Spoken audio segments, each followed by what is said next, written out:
ইফতার আইটেমে সবসময় ভাজা পোড়া না খেয়ে এভাবে একদিন এক একটা ট্রাই করতে পারেন। এভাবে ঝটপট চিকেন বিরিয়ানিটা রান্না করে ফেলতে পারেন ঘরে থাকা অল্প উপকরণ দিয়ে। আসসালামু আলাইকুম এভরিওয়ান, কেমন আছেন সবাই? এসএম সালমাস কিচেন থেকে আমি সালমা। সবাইকে রমজানের শুভেচ্ছা। এখানে আমি চিকেন বিরিয়ানিটা রান্না করার জন্য এখানে আমি একটা মুরগি নিছি। তো এখানে আমার একটা মুরগি 4টা পিস হয়েছে। এটা ছোট একটা দেশি মুরগি। তো আপনারা চাইলে ব্রয়লার দিয়েও করতে পারেন, কোনো সমস্যা নাই।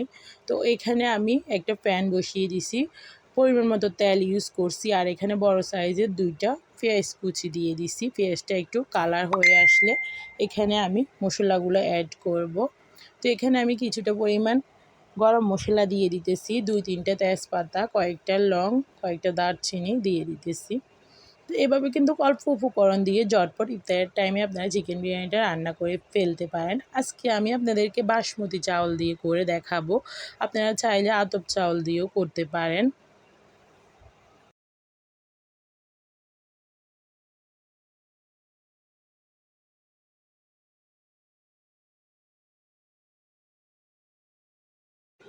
এখানে আমি আদা আর রসুন প্রায় 1.5 টেবিল চামচের মতো দিয়ে দিছি। এখানে রসুন আর আদাটা আমি একসাথে মিক্স করে ব্লেন্ড করে নিছি। এরপর আমি এখানে একটা ছোট প্যাকেটের পানের বিরিয়ানি মশলাটা অ্যাড করে দিতেছি। এরপরে দিয়ে দিব কিছুটা পরিমাণে গরম মশলা গুঁড়া। এরপরে এখানে যেহেতু এটা চিকেন বিরিয়ানি রান্না করতেছি, আমি এখানে দিয়ে দিব রেডিমেড যে চিকেন মুরগির মশলাটা পাওয়া যায় রাঁধুনি, এখান থেকে দিয়ে দিছি প্রায় 2 টেবিল চামচের মতো। এরপর ভালোভাবে মশলাটাকে মিক্স করে নিব। একটু পানি দিয়ে দিছি মশলাটা যেন না পুড়ে যায়। এরপর আমার হাতের কাছে টক দই নাই, আপনারা টক দই ইউজ করতে পারেন। আমি এখন একটু লিকুইড দুধ আর লেবু দিয়ে একটু টক দই বানিয়ে নিচ্ছি। এখানে আমি টক দইটাও ইউজ করব। এর আগে একটু টমেটো কেচাপ দিয়ে দিতেছি। এটা চাইলে অপশনাল, আপনারা দিতেও পারেন, নাও দিতে পারেন।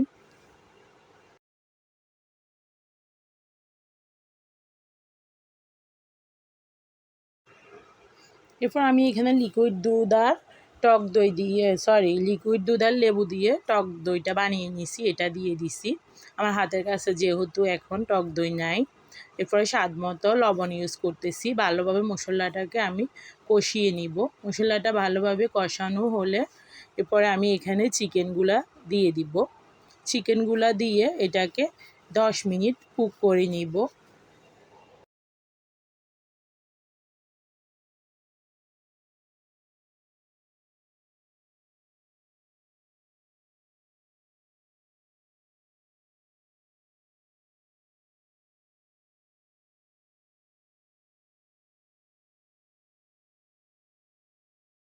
চিকেনটা আমার হতে থাকুক, এইদিকে আমি একটা পাতিলে গরম পানি ফুটিয়ে নিতেছি। যেহেতু আমি বাসমতি চাউল দিয়ে বিরিয়ানিটা রান্না করব, তাই বাসমতি চাউলটা আমি আগে 80% সিদ্ধ করে নিতে হবে। এখানে ফুটন্ত পানিতে আমি 2টা তেজপাতা ছিঁড়ে দিছি আর স্বাদ মতো লবণ দিয়ে দিছি।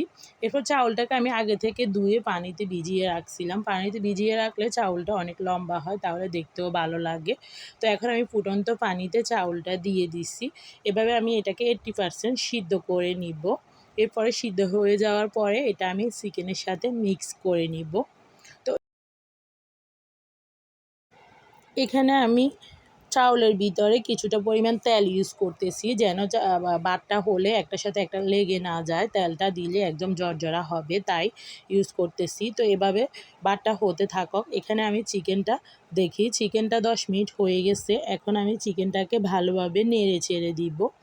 চিকেনটা এভাবে ধৈর্য ধরে কষিয়ে নিতে হবে, তাহলে বিরিয়ানির টেস্টটা ভালো আসবে। তো এভাবে আমি এটাকে নেড়ে চেড়ে আবারও ডেকে দিব। এখন আমি এটাতে আর কোনো পানি ইউজ করব না। এটাকে আমি আবারও ডেকে দিতেছি 5 মিনিটের জন্য।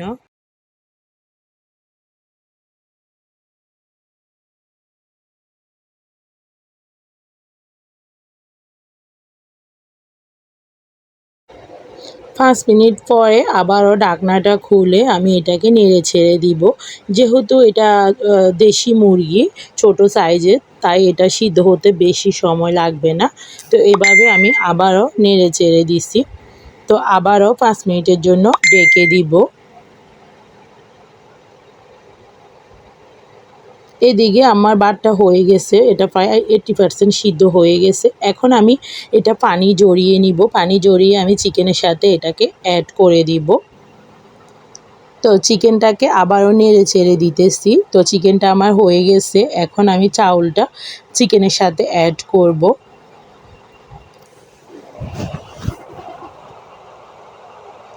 পানি থেকে ঝরিয়ে চাউলটা আমি দিয়ে দিতেছি চিকেনের উপরে। এভাবে আমি সবগুলা ভাত দিয়ে দিব চিকেনের উপরে। এটা যেহেতু 80% হয়ে গেছে আর এটা বেশি সময় লাগবে না হতে।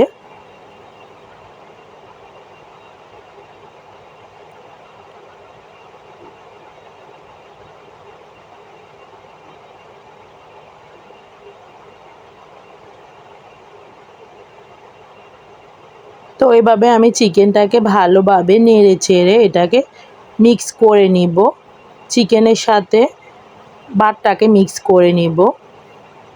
মিক্স করা আমার হয়ে গেছে। এখানে আমি ফ্লেভারের জন্য 4-5টা কাঁচামরিচ ইউজ করতেছি, আর এখানে প্রায় 1.5 টেবিল চামচ ঘি ইউজ করতেছি, তাহলে ফ্লেভারটা ভালো আসবে। এরপর আমি এটাকে আরও 5 মিনিট দমে রেখে দিব। তো এভাবে কিন্তু খুব ঝটপট কিন্তু বিরিয়ানিটা রান্না করে ফেলতে পারেন। ইফতারের প্রায় 20-30 মিনিট আগে হাতে সময় নিয়ে এটা কিন্তু তৈরি করে ফেলতে পারেন। দেখেন আমার চিকেন বিরিয়ানিটা হয়ে গেছে। এভাবে অল্প সময়ে তৈরি করে ফেলতে পারেন ইফতারের জন্য চিকেন বিরিয়ানিটা। তো আমার রেসিপিটি যদি ভালো লেগে থাকে অবশ্যই আমার চ্যানেলটা সাবস্ক্রাইব করে দিবেন। আর যারা অলরেডি সাবস্ক্রাইব করে দিয়েছেন তাদেরকে অসংখ্য ধন্যবাদ। দেখেন বিরিয়ানিটা অনেক ঝরঝরা হয়েছে। তো এইভাবে আপনাদের মন মতো পরিবেশন করে নিতে পারেন। আল্লাহ হাফিজ, সবাই ভালো থাকবেন।